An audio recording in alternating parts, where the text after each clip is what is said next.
Chapter 16. Stephanie woke up to see the world swirling around her. She recognized that she was seeing a vision of the future, and she looked around for signs of the demon prophetess. Gradually, the swirling appearance became gentler, and the colors faded into something less vivid. She became aware of dozens of starved children in a pen around her. They were in some basement, and the sound of water dripping echoed from around her. None of the children said anything. Their faces were filled with despair. The sight made her angry. She clenched her fists as she walked. She soon found herself approaching a hallway. There were cloaked acolytes in the halls, several of whom had rotting flesh exposed on their hands and feet. She knew immediately that their master was Catherine Page.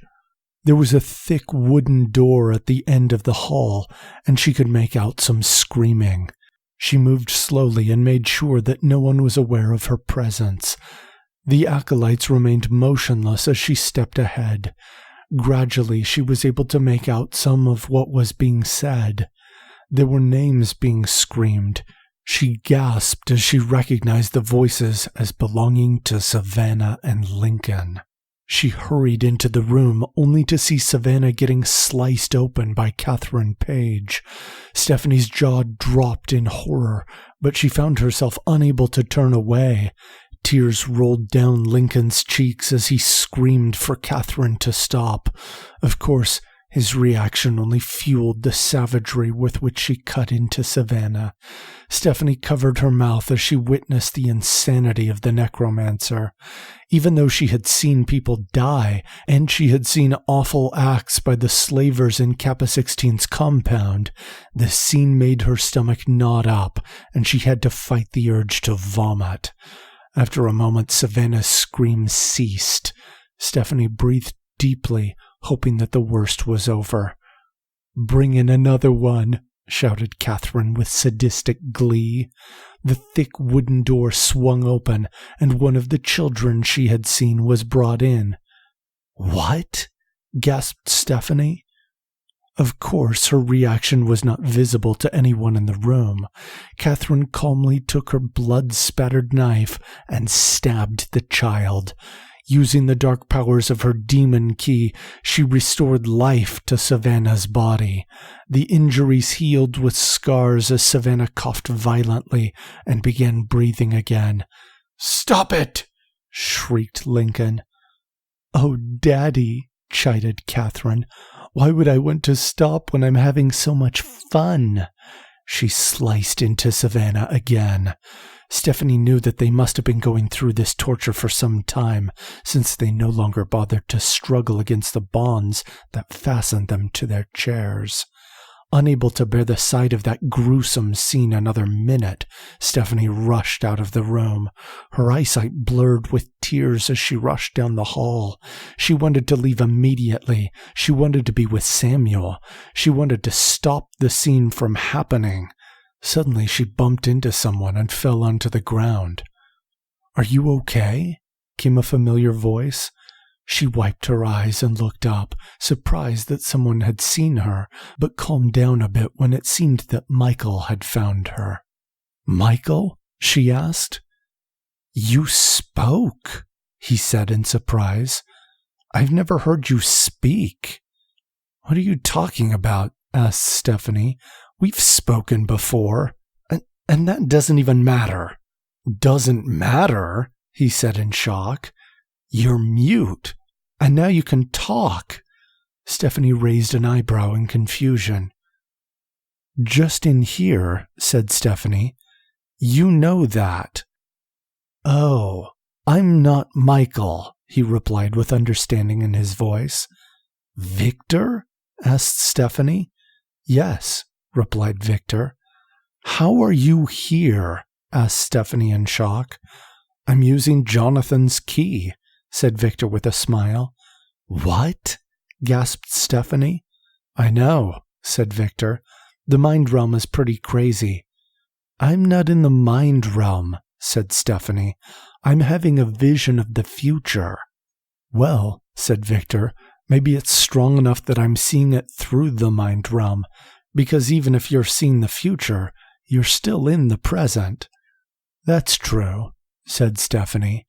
Hearing Stephanie agree that his suggestion was plausible suddenly made him wonder if he had been too quick to accept what was happening. Jonathan had a lot more experience with the soul key than he had, and yet something had taken his power.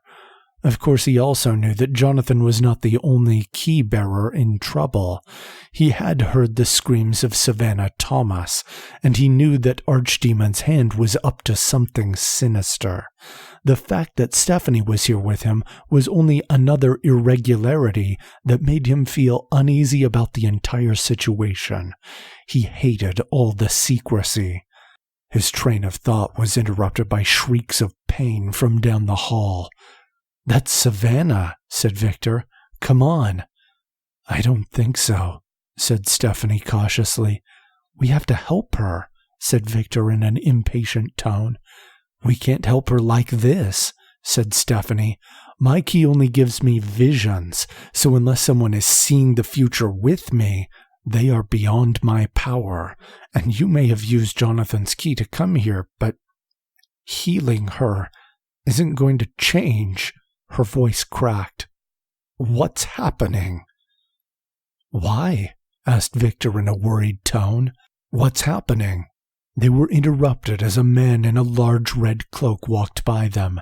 They turned around and watched as he moved. He left footprints that seemed to smoke, as though his feet were on fire. "David Sawyer," said Victor in a low voice. Suddenly a black-robed man rushed by and stopped next to him. "Felix Light," said Stephanie. "Why is it so dark in here?" asked Felix. "Catherine Page always works in the shadows," replied David in a low, raspy voice. "It's better for farming children." "Even then," said Felix with a frown. Stephanie and Victor looked at one another in surprise. They had never imagined they would hear Felix Light complain about the dark. "Did you bring the teleporter?" asked David. "Of course," said Felix with a smile. There was a blur, and a pair of black-robed acolytes brought an unconscious woman with shoulder-length blonde curls. "Who is that?" whispered Stephanie. Victor shrugged. "Alexis Taylor," said David with a greedy smile. "Excellent." Stephanie and Victor looked at one another in surprise. "And you have the two from the tower?" asked Felix. "Of course," hissed David. A group of red-cloaked acolytes dragged an unconscious Ethan McCarthy and Levi Crawford behind them. "Ethan and Levi," whispered Stephanie with wide eyes. "What is happening, Victor?"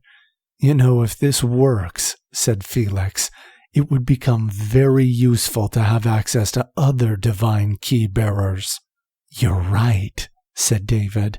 "That's why I'm going to make a point of finding Molly Patterson's key. Anyone else that wants to find the others will need that key."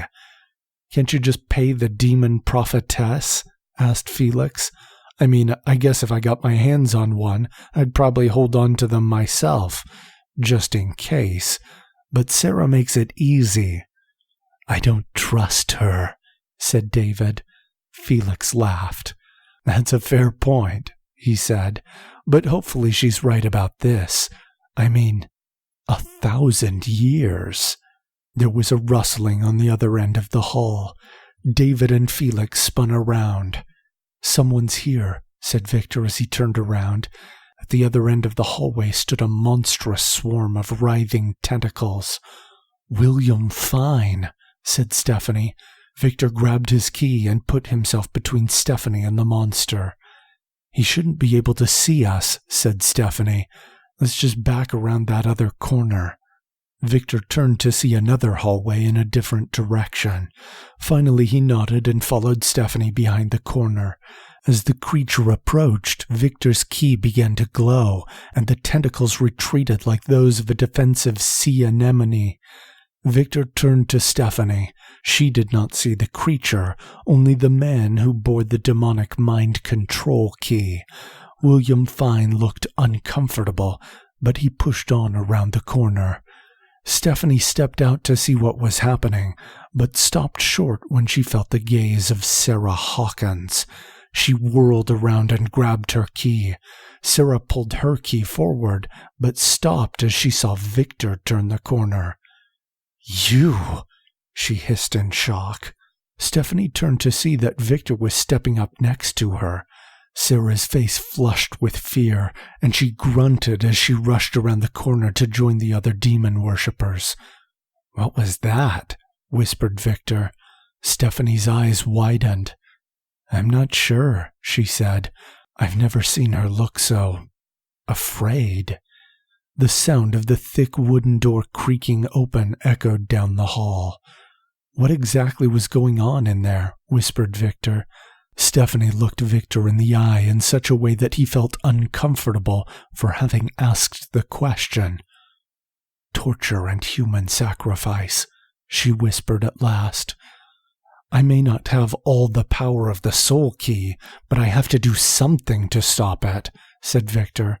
He rushed down the hall and reached toward the door to open it when a huge gust of violent wind and energy threw the door open and hit Victor in the face. Victor flew backwards and skidded several feet across the floor. Stephanie rushed to his side to help him up, but she froze as she saw what was happening in the room. The 5 divine key-bearers, Ethan, Levi, Savannah, Lincoln, and Alexis, were all unconscious on the floor. The chairs to which Savannah and Lincoln had been bound were shattered and charred. Each of the demon lords knelt next to one of the divine key-bearers, and a black flame with swirling energies burned in the center of their dark circle. "1,000 years of power," laughed Felix. "The ultimate human sacrifices." Stephanie and Victor looked at one another in shock and then turned back. The demon worshippers took their black keys and jammed them into the bodies of the divine key bearers. "No!" shouted Victor as he got to his feet. The energies of the dark fire exploded and threw Stephanie and Victor back. The entire room seemed to fill with black flames. The pen of starving children screamed in fear. The heat began consuming the structure. "We've got to get out of here!" screamed Stephanie. Victor looked again toward the room with the demon worshippers, but was unable to see anything through the smoke and fire. Suddenly a hawk screeched and flew down next to Victor. "That's Jonathan's hawk, Sam," said Stephanie. The hawk screeched again and flew away. Instinctively, Victor and Stephanie got up and rushed after it. Another explosion of fire pushed them forward. Stephanie screamed as the heat singed her arm. Victor grabbed her other arm and pushed her ahead of himself. After a brief sprint, they escaped from the basement. Sam shrieked loudly and circled up ahead. They looked back as dark fire erupted from the ground. "The demon worshippers will not be content with 1,000 years of power," came a voice from behind them. They spun around. Michael stood before them in a white robe. "What happened?" asked Victor. "There is a power inside divine key-bearers," said Michael. "You have been chosen. Archdemon's hand has an insatiable lust for power. Conflict was inevitable." "Why couldn't we save them?" asked Stephanie. "A person cannot easily change the past," said Michael. "The demon worshippers are fated to be there until the end, in 1,000 years, when the archdemon breaks free and uses the earth to fuel his own lust for power." "What is the point of the divine keys, then?" asked Victor in a frustrated tone. "I thought we were supposed to make things better. I thought we were supposed to save people, to save the world. If we can't change anything—" "I did not say that you could not change the past, only that you could not easily change the past," corrected Michael. "And changing the past is not wise until you understand the past. The key of origins. It has always been the starting point." "Where is Jonathan?" asked Victor, who felt a growing impatience with Michael's riddles. "Right here," said Michael as he stepped aside. Jonathan was unconscious on the ground behind him. Victor rushed to his side and placed a hand on his head. Victor's eyes and key began glowing, and a moment later Jonathan woke up. "What?" stammered Jonathan. "It's okay," said Victor. "I suddenly passed out," said Jonathan. "I was running back to tell you we need to get to the Eastern Shrine. Felix Light's men are all over." Victor turned back to Michael, but he had disappeared. He turned to see Stephanie, but she had vanished too. Whatever power had allowed them to be together had vanished. Victor grabbed Jonathan's wrist and helped him up. Jonathan staggered a few steps before getting his bearings. He noticed black fire erupting from the ground behind and turned to Victor. "What is that?" he asked. "Human sacrifice," said Victor in a low, angry tone. "The demon worshippers sacrificed 5 divine key bearers in exchange for 1,000 years of power in their keys." "Ultimate human sacrifices," whispered Jonathan in horror.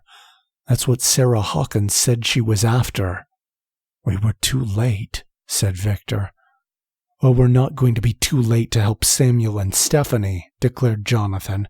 Victor nodded, but inside he wondered if he was not feeling a taste of what Jennifer felt as she traveled to different times.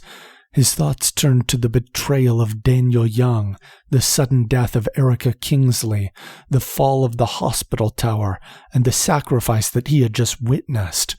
For the things that mattered most, it seemed like they were always just a little too late.